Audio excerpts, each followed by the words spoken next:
અમદાવાદ શહેરમાં ટ્રાફિક એક મુખ્ય સમસ્યા છે ને એવામાં ટ્રાફિકની સમસ્યા ઉકેલવા માટે ટ્રાફિક પોલીસ અને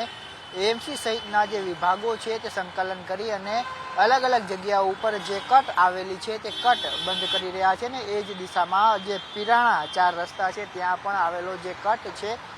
તે બંધ કરી દેવામાં આવ્યો છે। ત્યારે જે કટ બંધ કરવામાં આવ્યો છે ત્યારે રોડની બંને તરફ 100 મીટર દૂર છે તે અલગથી કટ આપવામાં આવ્યો છે જેથી કરીને ટ્રાફિક છે તેની સમસ્યા ન સર્જાય। 4 રસ્તા ઉપર પીક અવર્સમાં વિશેષ તો જે ટ્રાફિકની જે સમસ્યા હતી તે વ્યાપક પ્રમાણે જોવા મળતી હતી અને તેને કારણે છે તે ટ્રાફિક જામની સ્થિતિ છે તે સર્જાતી હતી, પરંતુ હવે આ કટ છે તે બંધ કરી દેવામાં આવ્યું છે ને કટ બંધ કર્યા બાદ જે ટ્રાફિકની સમસ્યા છે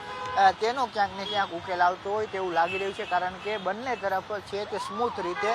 ટ્રાફિક છે તે અત્યારે મૂવ થઈ રહ્યો છે અને આ જ પ્રકારે અલગ અલગ શહેરના જે રસ્તાઓ છે કે જ્યાં ટ્રાફિક જામ થતો હોય છે અથવા તો જે 4 રસ્તાઓ ઉપર ટ્રાફિકની સમસ્યા જોવા મળતી હોય છે ત્યાં આ પ્રકારે